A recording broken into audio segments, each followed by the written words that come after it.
Hello, everyone. Thanks for listening. The problem we'll be talking about today is how to quickly get good formant measurements for large corpora. Formant measurement is often a vital step in phonetic analysis, but measuring them manually is a tedious and often difficult process. So it's common to start with, and perhaps end with, the use of a good automatic formant tracker. Now, there are many formant trackers out there, but it's been shown that the commonly used ones like Wavesurfer and Prot can be off by hundreds of hertz, at least with using their default settings. It may be possible to tune those settings for each speaker, but this process would be quite tedious for a corpus with many speakers. What if we can train a DNN formant tracker? Well, a 2019 JASA paper by Dissen, Goldberger, and Keshet described a DNN approach they call deep formants, which was trained to estimate formant frequencies 1 through 3 on a 500 file subset of the TIMIT corpus whose formants had been hand measured. They described two models, one of which was an LSTM and the other a combination of LSTM and CNN. And they showed results that were, for the most part, superior to those of other algorithms out there that had been measured against the TIMIT corpus. However, the error rates were significantly higher on other data sets. They also describe a model adaptation technique that brings the error rate back down, but unfortunately the adaptation process requires new formant measurements from each new corpus. So the bottom line is that a supervised approach requires some amount of hand measurements from any corpus you'd want to use it on. So we decided to investigate the possibility of training a DNN tracker without prior measurements.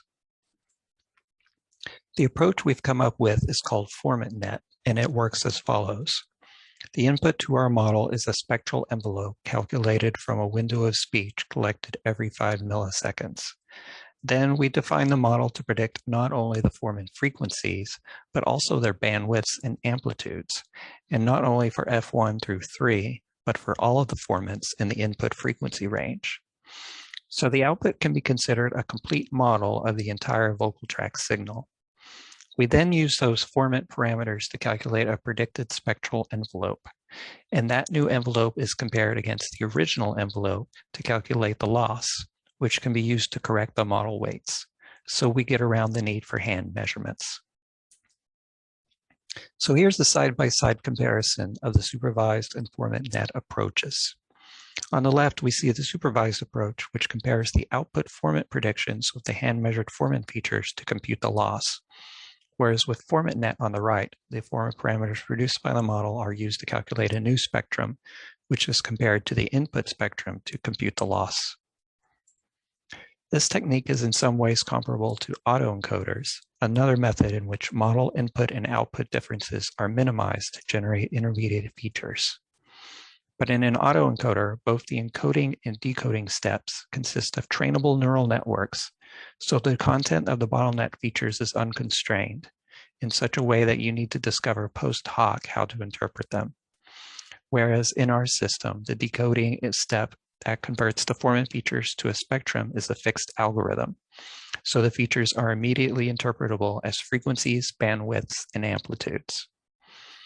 The next slides show the equations used to convert the formant parameters into spectra and calculate the loss.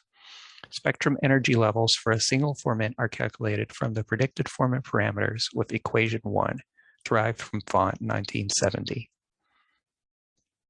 Next, the energy of the entire spectrum is given by the sum of all of the individual formant energies divided by any antiformant energies. The spectrum is then converted to decibels, and the loss is calculated as the mean squared difference between the input and predicted spectra, averaged over all input frames and spectral frequency bins. One restriction of the FormantNet approach is that the user must decide on the number of formants and antiformants to model beforehand. Since you're modeling the entire frequency range of the input spectra, that number should be based on the average number of formants expected in that range for the talker population in the corpus. For the TIMIT data we trained on, using the 8 kHz frequency range, we found that using 6 formants and 1 antiformant worked best. Without the need for hand-obtained formant measurements for training, we were able to train on the entire 4,000-something files of the TIMIT training set, not just the 300-something hand-labeled portion. We evaluated our models on the same hand-labeled test set used for Dissen's supervised models and other trackers. And we examined several model sizes and architectures, including CNNs, simple LSTMs, and bidirectional LSTMs. And what we found was that a simple model consisting of just one LSTM layer and a standard output layer performed just as well, if not better, than the CNN models and larger LSTM models we tested. So we stuck to that architecture for later experiments. The next slide shows how our model fared compared to the supervised Dissen models and the other trackers. You can see that our model had the lowest F3 error, comparable error for F2, and somewhat higher error for F1. But overall, our error rates were pretty close to the supervised approach and had the lowest mean error on vowels overall. Here we show an example spectrogram of a TIMIT utterance with the formant tracks measured by our model in blue compared to the hand measurements in red. And the next slide shows an input spectral envelope in black for an U vowel extracted from that same utterance, and the corresponding spectral envelope generated by the model in blue. The vertical blue lines indicate the frequencies of the model predicted formants, and the red lines show where the hand-measured frequencies were. So now we want to describe a couple of new advances we made to our approach that have led to big improvements in the last few months. The first one was inspired by an observation of the frequency tracks that our models were producing. There tended to be a lot of variation from one frame to the next. So we tried adding an additional amount to the loss calculation, a weighted portion of the difference in the formant frequencies of adjacent measurements. Exactly how much is added is controlled by the parameter W, which we experimented with.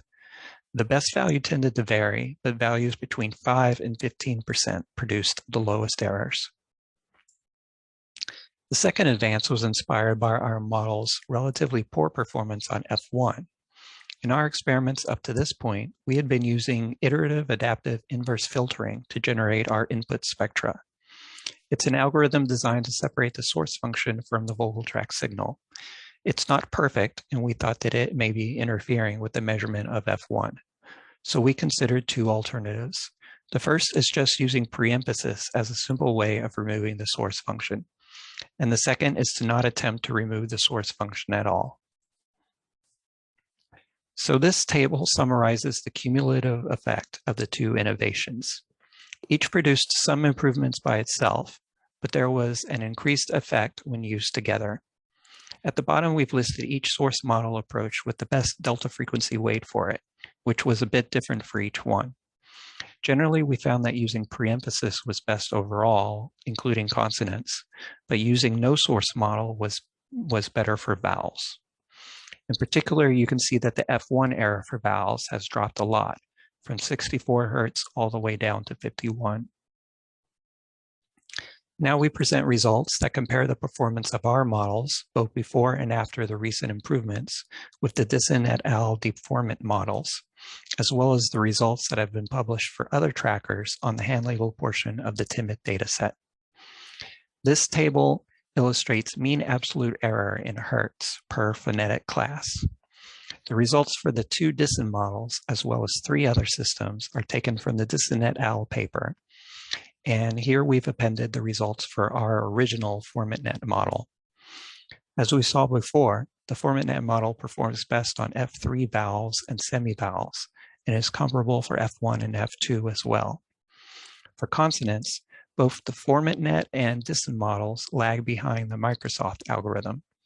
But it's worth noting that this algorithm was the one initially used as the starting point for the hand labels, so there may be a bias in this dataset toward that algorithm. Now we append the results of our newer FormantNet models, one a preemphasis model with a delta frequency weight of 15%, and the other a no source model with a weight of 10%. The new models outperform the Dissen models in almost every category. Even when the Microsoft algorithm is best, one of the FormantNet models is usually second best. The next table reproduces Table 8 from Dissen et al., comparing their models to the Karma algorithm of Mehta et al. 2012 for root mean square error. We've appended the 3 Formant models. The new FormantNet models outperform all other models in F2, F3, and overall, and are much better in F1 than the original FormantNet model, though not quite as good as the other models. In the next table, we look at the results of Scheel and Zitzelberger 2018, who compared one of the Dissen models with 3 LPC-based methods. They split their results by gender and looked only at voiced frames. We've appended the FormantNet models, which have lower error rates than the other 4 models in almost all cases. Comparing this table with the previous one, this suggests that the Dissen models outperform FormantNet primarily only in voiceless frames. Finally, we compare our results with a more complex linear prediction analysis system published in 2017. Their results are reported in terms of a formant detection rate, which is defined as the percentage of frequency measures that are within both an absolute and a relative threshold of the hand-labeled measurement. For example, both within 200 Hertz and within 20% of the hand label. They published the results at 3 different thresholds for vowels and semi-vowels. Our FormantNet models outperform their algorithm at all 3 thresholds, although only the no-source model outperforms theirs for F1.